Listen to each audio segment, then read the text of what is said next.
नमस्कार, मैं विशाल। एक बार फिर से आप सभी का स्वागत है। तो अब हर घर अब्दुल निकलेगा। मजाक लग रहा है आपको? खुद देख लीजिए।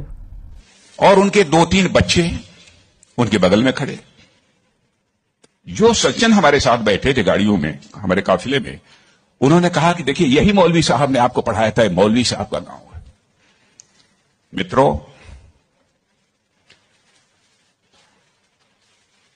मैं अपने जज्बे को रोक नहीं सका। मैंने गाड़ी बैक कराई और मौलवी साहब आंखें बंद किए हुए, दोनों हाथों में हार लिए हुए खड़े थे। मौलवी साहब के पास गया और मौलवी साहब का मैंने चरण स्पर्श किया, उनका पैर छुआ। और मौलवी साहब की आंखों से तब तक आंसू चलते रहे जब तक कि मेरी गाड़ी वहां से नहीं गुजर गई। कल्पना करिए, वर्षों गुजर चुके थे, प्राइमरी स्कूल छोड़े हुए, उसके बाद मौलवी साहब से कभी भेंट नहीं हुई थी। लेकिन वह क्षण मैं अपनी जिंदगी में कभी नहीं भूल सकता। मैं चीफ मिनिस्टर भी थे तो आए थे एक बार मिलने के लिए। लगभग 3-4 हजार की भीड़ हमारे चीफ मिनिस्टर रेजिडेंस पर थी। किसी ने बतलाया कि वो सज्जन आए हैं, वो कह रहे हैं कि मैं तुम्हारे सीएम को मैंने पढ़ाया है। मैंने कहा है, कहां वो खड़े हैं? तो मैंने देखा कि मौलवी साहब, उनके बच्चे उनको पकड़ कर लाए।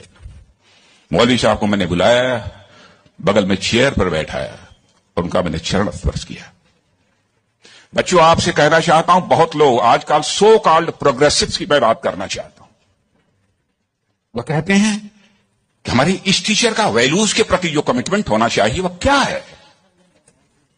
डोंट वरी, यह आपका काम नहीं है कि आपका टीचर किस हद तक वैल्यूज के प्रति कमिटेड है, नहीं कमिटेड है, क्या करता है, क्या नहीं करता है। एक काम उसने जिंदगी में किया है कि आपको उसने तालीम दी है, आपको उसने तालीम दी है, इसे मत बोलो। ओ हो, राजनाथ सिंह जी, राजनाथ सिंह जी कितने भावुक हो गए। राजनाथ सिंह जी भावुक क्यों ना होते? अब लगे हाथ राजनाथ सिंह जी को ये बता देना चाहिए कि ये मदरसे से पढ़े या किसी स्कूल में पढ़े, क्योंकि जो मौलवी होते हैं वो दीन की तालीम देते हैं और मदरसे में होते हैं। हो सकता है कि दीन से संबंध रखने वाला कोई व्यक्ति स्कूल में भी पढ़ा रहा हो, तो मौलवी साहब नहीं, उस समय में मास्टर साहब कहे जाते थे। तो राजनाथ सिंह जी को पहले क्लियर करना चाहिए कि वो मदरसे में पढ़े या स्कूल में पढ़े, ये जरूर बताना चाहिए। अब राजनाथ सिंह जी अचानक से इस मुद्दे को लेकर आ गए। हालांकि देखिए, दीन के प्रेमी तो रहे हैं। एक बार इन्होंने कहा था कि आसमानी लोग उनके जिगर के टुकड़े हैं, तो जो जिगर का टुकड़ा हो तो वो अपने टुकड़े से अलग कैसे रह पाएगा? उसको तो सीने में लगाकर ही घूमेगा। वही काम राजनाथ सिंह कर रहे हैं। अब राजनाथ सिंह कर रहे हैं, ऐसा नहीं है। आपने मज़ार के तमाम फोटोज देखे हैं, हाल में मैंने चर्चा किया है, जो ये लोग मज़ार दरगाह घूमने लगे। लेकिन ऐसा क्यों? महामानव जी हैं, वो इस तरह की बातें सुनकर, इस तरह की गतिविधियां देखकर प्रसन्न होते हैं और सबको उनके नजर में अच्छा बनना है, क्योंकि वो दीन से बहुत प्यार करते हैं। और प्यार तो खैर प्यार ही है, उसके ऊपर सवाल नहीं किया जा सकता। कोई किसी से कर सकता है, वो करते हैं तो क्या गलत कर दिया? करते हैं तो करते हैं।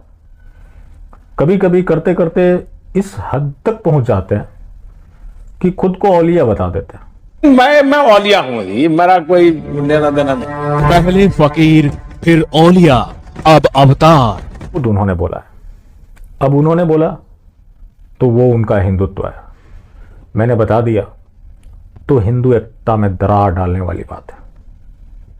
तो जिनको समस्या हो रही है, जाकर मोदी जी से मिले कि आप इस तरह के बयान ना दें, वरना किरकिरी होती है।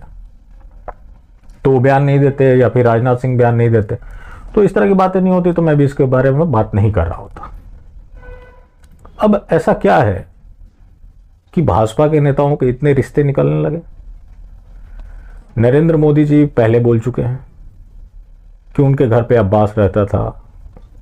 याद होगा, अपनी माँ को उन्होंने जो पत्र लिखा था, बताया था कि मनचाहा पकवान बनवाते थे। इसके अलावा जो उनकी बहन है कमर मोहसिन शेख, जो कि पाकिस्तान मूल की है। इसके अलावा एक अब्दुल चाचा का जिक्र किए थे जो ताला बेचने आते थे। तो इनके रिश्ते दीनी लोगों से इतना क्यों निकलने लगे, राज क्या है? अभी तो हो सकता है कि अब्दुल से रिश्तेदारी निकल रही है, आने वाले समय में, माफ़ कीजिएगा अभी से भी शुरू है। आपने रामलाल का नाम सुना होगा, संघ के नेता उनकी भतीजी ने किसी दीनी मजहब वाले के साथ शादी की। बीजेपी के बड़े बड़े नेता शरीक हुए, और भी पुराने मामले रहे। शहनवाज हुसैन की जो शादी हुई, उनकी जो पत्नी है रेणु शर्मा, उनके परिवार वाले राजी नहीं थे, उनको राजी कराया उमा भारती ने। तो उमा भारती उस शादी की मीडिएटर रही। तो ये लोग इस तरह के प्रयोग पहले भी करते रहे। तो हो सकता है कि अभी तो ये लोग ये बता रहे हैं कि इनका कोई जानने वाला था, आने वाले समय में बड़ी सारी रिश्तेदारियां भी देखने को मिले, क्योंकि ये मजहब के प्रति इतना समर्पण शायद आपने पहले कभी नहीं सुना होगा, देखा होगा। लेकिन अब इनको वोट चाहिए, भरोसा जीतना है, तो रिश्तेदारी तो निकालना पड़ेगा। कहीं ना निकलती हो तो ज़बरदस्ती कहानी भी बनानी पड़ेगी। कुछ भी हो सकता है, मैं इसके ऊपर टिप्पणी नहीं करता। हो सकता है कि मदरसे में भी पार्ट टाइम क्लास लेने जाते हो, तो ये माननीय राजनाथ सिंह जाने, वो बेहतर तरीके से अपना पक्ष रख सकते हैं। लेकिन जो इनके रिश्ते निकलने लगे, आखिर इन हिंदुत्ववादियों के दीनी प्रेम क्यों इस तरह से उमड़ने लगे, इसका मतलब तो आप ही समझते होंगे। तो ये अब इनकी सच्चाई बन गई। अभी देखिए, बहुत सारे इनके रिश्तेदारी निकलेगी, बहुत सारी पुरानी यादें सामने आएंगी, जिसमें कोई अब्दुल ज़रूर मिलेगा। तो अब तो ऐसा लग रहा है कि हर घर में अब्दुल निकलेगा। चलिए, बाकी ज़िंदा रहें तो फिर मिलेंगे, और मिलते रहेंगे तो ज़िंदा रहेंगे। मिलना जुलना जारी रखे, लेकिन हाँ, मास्टर स्ट्रोक वादी बिल्कुल भी ना हो।